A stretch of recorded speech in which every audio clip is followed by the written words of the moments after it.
Dala, Dala, Dala, welcome, welcome, welcome back. Today I wanted to answer a question that was sent to me a while ago from a viewer, I believe. It's a question that came and that I felt called to answer today. And the viewer's question was pertaining to what would be the reasons why you will be in someone's dream. I thought it was important to answer this question because it will also address a number of comments that I've seen under some of my videos on the dreams and some of the messages I've received. Some of the other messages I've received. So, to begin with, on this channel I've always prone and stated that it's important not to provoke certain things. Meaning, if you are not having those specific type of dreams, do not go and provoke them. If this doesn't occur to you naturally, do not go and provoke them. Because the action of provoking that you are doing, whatever you are trying to do, may have some consequences. And I think I've touched up on that in some other videos. So for me, the reason why I've spoken about being in someone else's dream and the series on dreams is mainly based on my own personal experiences and also some of it from what clients have shared with me. But when I speak about being in someone else's dream, it's because you have lived it. You didn't choose to go in there. You didn't want to go in there. That was not something that you planned to do. It wasn't something that you wanted to do. It's something that occurred naturally, that occurred beyond your own control or beyond the control that you think you had at the time. And so there are a couple of reasons why you will end up in someone else's dream, or why you can be called or be invited in another person's dream, or invite someone else in your own dreams as well. The first reason for that is based on the relationship that you have with that person. And most of the time it is an intimate relationship. It may be somebody from your family, a parent, a child, and vice versa. Your child or your parent that is able to call you in their dreams, or for you to call them in yours. It can also be someone you've been intimated with, you had a relationship with. Then that person, because of the connection that you do have, it is the connection. The relationship creates the connection, or the connection creates the relationship sometimes.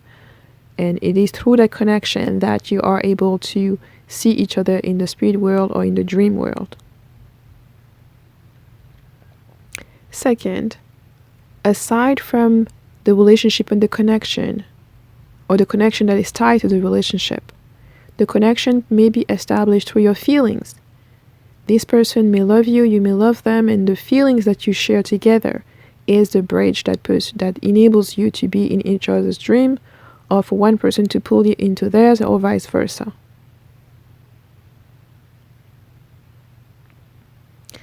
And the third reason that I will share here is the ability of that person or of you to be able to call that person into your dreams. So that has nothing to do with your relationship. This person may not love you or may not appreciate you, but you may not be in love with this person, but they're able to call you into their dreams. That person may be in love with you and they may be able to call you in their dreams. The mechanic and the deeper aspect of it, for me, even for me, remains a mystery. I will not be able to tell you why is it so, why someone can call you into their dream while you can't. But what I've observed and what I've seen is that some people have this natural ability. And I'm not talking about people who go and seek rituals to be done or anything like that. I'm speaking about somebody simply going to sleep, dreaming of the person that they love, and having that person come into their dream just because they're thinking of them or they're thinking of meeting them. And the ways you can speculate all you want about being in someone's dream or having been called into someone's dream or sharing a dream with somebody. The only way you will know that this is really what is happening, and it's not just a regular dream where somebody else just appear in it. This is very different. The reason why you will know that you shared the dream, or that the dream was a common one, that means it's one dream that you are both in it, not your dream that you are viewing this person in your dream, but rather a dream where both of you are dreaming the same thing. This is why I'm referring to when I say you are in someone's dreams or you are dreaming with somebody else. You are sharing the same experience within the dream, which means that when you awaken, the recollection that you will have of the dream will be the same. That it will not just be you who knows that you were in that person's dream, but that person will also know that you were in their dreams. So for many of you, you won't have a way to verify that unless you're still speaking with this person, unless you speak with that person. And as I stated in that other video, do not tell them what the dream was, because you may influence them. Just let them tell you what the dream was so you can see for yourself whether the dream was indeed shared. And if they don't remember, they don't remember. You don't have to accumulate them. It's not a matter of you trying to prove something. It's just a matter of you verifying that this is actually a dream that was shared with somebody else and not just your own dream with your own fantasies. So it's very, very different. And those connections that I'm speaking of when those dreams are being established, the connection that the dreams are based upon are connections that you do not create on your own. They are connections that go beyond your little self. So this is why I know for a fact that it is easier for people who are related, blood related, to pull you in and out of their dreams. And it's also easier for people with whom you had a relationship. And when I'm speaking of relationship, I'm speaking both of you were in the relationship together. Not you just loving this person. Not that person just caring for you or loving you. It's a two-way kind of thing. You love them and they love you, and you know that because they told you. It's not your imagination. It's not your fantasy or something like that. You were in a relationship, and the more intense the relationship was, I guess the easier or the more intense the dreams can be as well. And of course, there are exceptions. As I've mentioned, there are people who have the ability to call you within their own dreams. Not because they're evil or anything like that, but a lot of them who actually do this are not even aware of or are not doing it on purpose. You may think about that person before you go to sleep, and poof, they are pulled to your dreams. So it's not because you're evil or something like that or anything like that. It has to do with the energy, the individual energy of the person itself. So if you go to sleep and you keep pulling somebody and the person keeps telling you that they keep dreaming about you, and you know for a fact that you were thinking of them, and this happened with several different people, then it's just for you to gain a greater understanding that you may have that ability to pull people in your dreams. And it's important when you realize that you have this ability that you assume the responsibility that comes with it. Meaning that when you're aware of those kind of things, when it is pointed out to you, it is not just a matter of a coincidence. That means now you have to assume the responsibility that comes with it. If you're doing something without you wanting to do it, that's one thing. But once you are aware that this is what you are doing, there comes some responsibility that comes along with it. Meaning for you to, at the very least, try to understand in which context you are doing that. For some of you, it may be when you have deep running emotions, intense emotions, positive or negative, it doesn't matter. That means you may have a greater responsibility in terms of paying attention to how you feel and not pulling people into your spiral. And it may be difficult also sometimes for you to get used to this idea of having additional responsibilities that you didn't ask for. This is why I tell people, do not go provoke things that you do not understand, because you are only seeking a way maybe to reach out to somebody. You know, if you want to reach out to somebody or to that person, then call them or talk to them. No need to go into their dreams.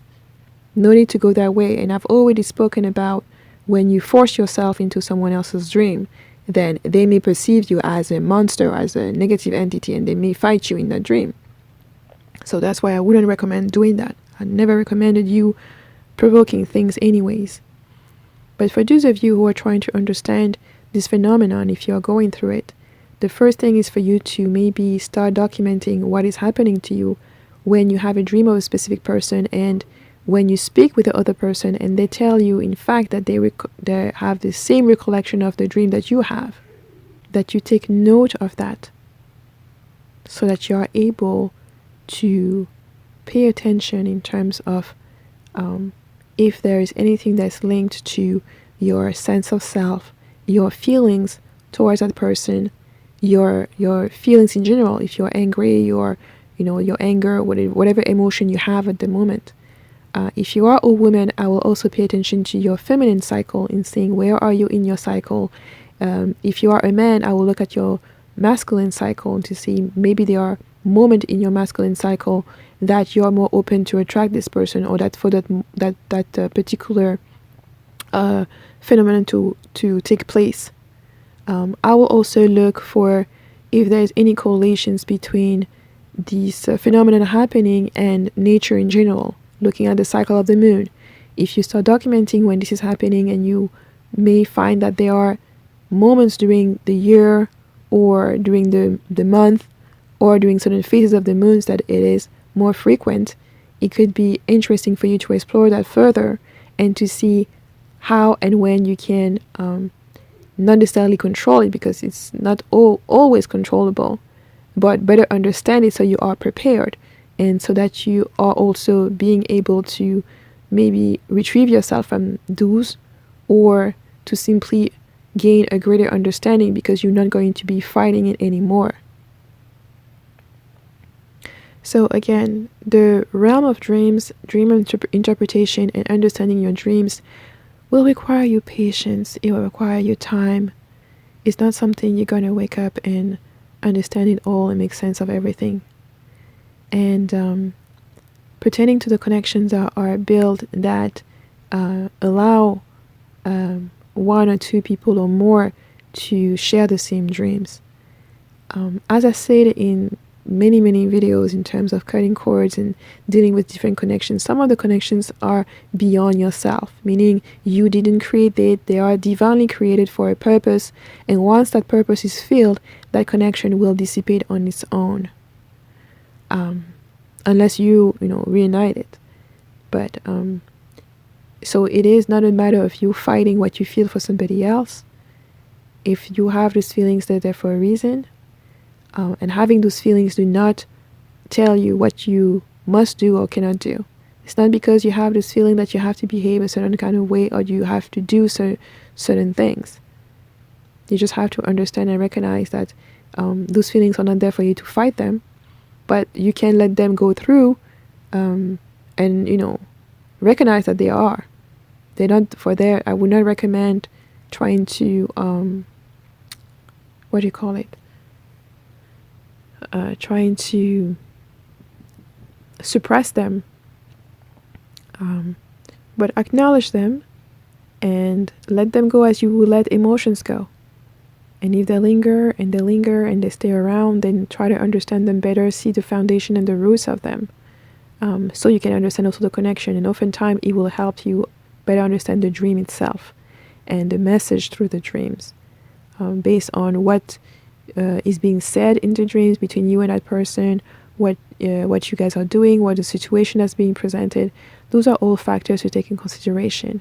But be patient with yourself as you are exploring and starting to document and trying to interpret and make sense of all of that. Be patient with yourself. Some of those things you will understand it later. Some of those things will become clearer and make much more sense as you yourself start transforming. So don't be too hard. Have a lot of compassion towards you and towards the other person. People who are doing this, a lot of people do not do this on purpose.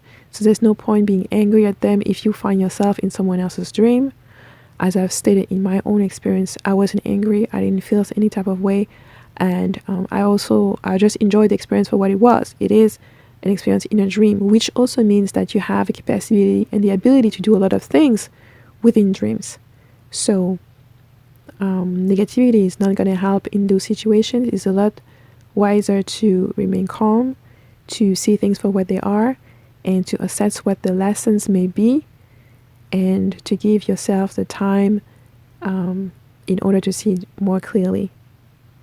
So I hope this was useful. Of course, if you have other advice or suggestions, or if you just have an opinion about those kind of things, you can leave them below, and I'll see you in the next video.